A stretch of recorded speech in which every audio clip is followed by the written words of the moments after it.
саҳми кормандони шӯъбаи минтақавии раёсати мубориза бар зидди ҷиноятҳои муташаккили вазорати корҳои дохилӣ дар вилояти Суғд ҳамчун воҳиди оперативӣ дар ошкорсозии нашаҷаллобӣ, безараргардонии гурӯҳҳои нашаҷаллоб ва шикасти ҳадафи нопоки онҳо, ки таҳдиди воқеиро ба ҳаёту саломатии шаҳрвандон меорад, хелоназаррас аст.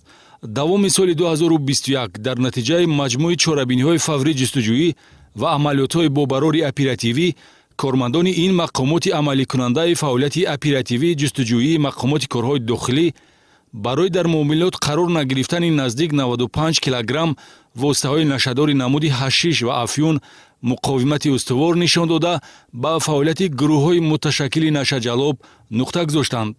қаблан давоми моҳҳои январ ва феврали соли равон дар ҳудуди шаҳру ноҳияҳои Душанбе, Рудакӣ, Турсунзода ва Исфара 6 нафар аъзоёни шабакаи нашаҷаллобӣ дар минтақаҳои Осиёву Аврупо фаъолиятбаранда муайяну боздошт гардида, аз онҳо тавре тамошобинони ахбори вазорати корҳои дохилӣ иттилоъ доранд, 40 килограмм воситаи нашадор мусодира гардид.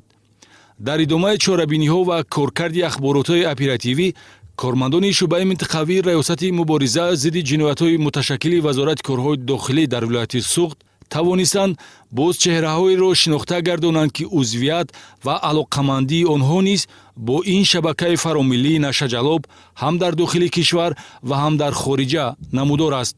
Шаҳрвандон Ҳайдаров Бахтиёр Абдураҳимович, соли таваллудаш 1962, Муродов Олим Абдуваҳобович, соли таваллудаш 1974, Насриддинов Дилшод Маҳмадриёевич, соли таваллудаш 1979, истиқоматкунандагони шаҳри Душанбе, Анвари Хайрулло, соли таваллудаш 1973 ва Ҳомидов Амирхон Наимҷонович, соли таваллудаш 1982, истиқоматкунандагони ноҳияи Рудакӣ дар ҳайати гурӯҳ ҳаракатҳои ҷиноятӣ, кӯшиши ба муомилот баровардани воситаи нашадори ҳашиш ва афюн ба миқдори махсусан калон наздик 55 килограммро доштанд, ки ба мақсад нарасида ғофилгир шуданд.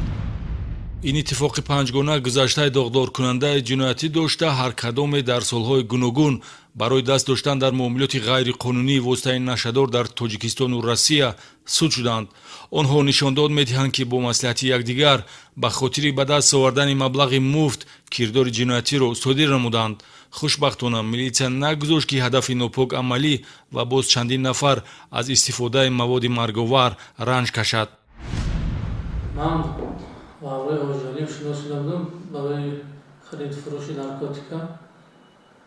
Ба ман муроҷиат карда буд, ки ягон бошад харид мақсада харидор аста. Ман ба воситаи телефон бо шиносам Россия занг зада гап зада будам. Ёха хати гап задам, аммо адрес дод, ки фалонҷо мерем мегирем. Ман гирифтам, ҳоҷалим 10 кило додам. Мондаша бурда хонанда ҷо карда будам. Чӣ алоқамандӣ бо Лёха дорад? Ӯ ки аст? Шаҳрванди ки ҷо аст? Санкт-Петербург, ман дар Санкт-Петербург дар сурма шиштагӣ будам, хати шиноситагӣ. Ҳамҷо алоқа кардам, ин ҳамкорӣ мекардем. Гуфтан метавонед, ки барои содир намудани кадом намуд ҷиноят дар Россия суд шуда шуд? 220 наркотика. дар ҷинояти мазкур ҳар кадоме вазифа ва ӯҳдадориеро ба зимма дошт. Бахтиёр Ҳайдаров, Дилшод Насриддинов ва Олим Муродов агар дар самти пайдо кардани харидор ва бастани шартномаи хариду фурӯш ӯҳдадор буданд, пайдо кардан ва дастрас намудани воситаи нашадор тавассути алоқаҳои махсус, ӯҳдадории Амирхон Ҳомидов ва пинҳон кардани маводи мухаддир то ба дасти харидор расидан масъулияти Анвари Хайрулло маҳсуб меёбад. ҳамаи ҳаммаслакон бо роҳнамоии роҳбари гурӯҳи муташаккил Ҳайдаров Бахтиёр Абдураҳимович амал мекарданд. санаи 8 сентябр рӯзест, ки гумонбаршудаҳо мебоист зиёда аз 10 килограмм воситаи нашадори намуди ҳашишро тавассути автомашинаи тамғаи Volkswagen ба минтақаи Суғд интиқол медоданд. чун маълумоти оперативӣ тавассути шахсони мусоидаткунанда дастрасӣ милитсия гашт, нақлиёт боздошт ва аз зимни кофтукову аз назаргузаронӣ далели мазкур тасдиқ ёфт. 10 баста воситаи нашадори намуди ҳашиш бо вазни 10 кило 100 грамм дар махфигоҳи пешакӣ ҷобаҷошудаи автомашинаи Volkswagen дарёфт ва худи ҳамон рӯз бо методҳои оперативӣ ва тарзу услуби махсуси дастгиркунии 5 нафар аъзои гурӯҳи нашаҷаллоб дар шароитҳои гуногун боздошт гардиданд.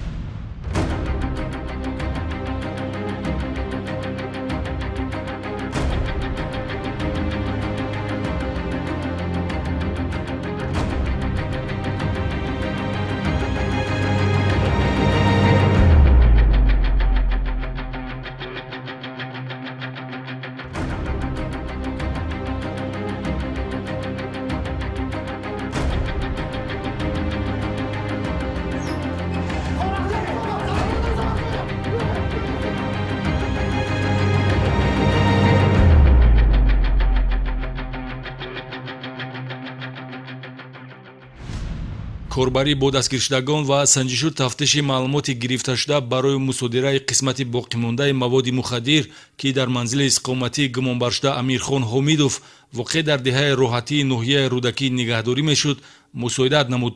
Аз манзили зисти ӯ 43 адад бастаҳои дорои маводи мухаддир дарёфт гардид ки 42 килою 300 грамм воситаи нашадори ҳашиш ва 828 грамм афюн мебошанд.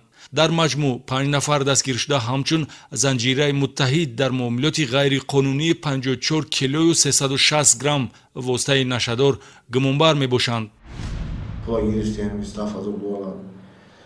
بعد من گفتم که اولین با 11600 شد دادم 12000 شد 9000 خودم موندگی بودم و خودش ماشین خریدم ماشین سوز کردم ماشین خریدم کدام مقصد خاطر خرید؟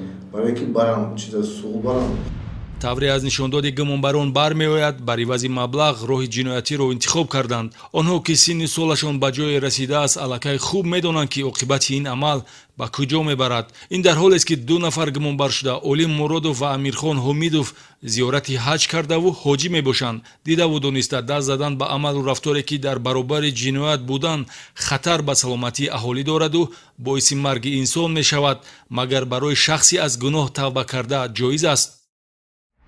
خب دلشاد آورده به منم $10,000 داد برای 10 کیلو همین مواد مخدر گشیش من این پول گرفتم و فریاد کردم و امیر جان دادم گفتم این پول خودت اون طرف شد گفتم چیکن یکانجا میمونی میگیره که من هم چیزا نبینم با چشمم چیزی که میگیم با خواهش ختم کنی که یک جای معین شوه ختم گرفته رویم من نزدیک نمیرم گفتم کوردورم نمیشم همه کردو ختم گناهگار اسم کنید میخوام احمق نباشی گناهگار چه خیست نمیکنم که همین گپی همین کودتا که گرفتیم به همین کار خودم شرمنده کردم. ёдрас мешавем ки аз вақте инсоният оиди оқибати манфии воситаи нашадор воқиф гашт ҳар амали алоқаманд ба он ғайриқонунӣ ва ҷиноят аст. аз рӯи ин ҳодисаи нашаҷалобӣ тибқи талаботи моддаи 200 қисми 4 кодекси ҷиноятӣ барои муомилоти ғайриқонунии воситаи нашадор ба миқдори махсусан калон парвандаи ҷиноятӣ оғоз гардида 5 нафар гумонбари ҷиноят ҷои худро паси панҷара дарёфтанд.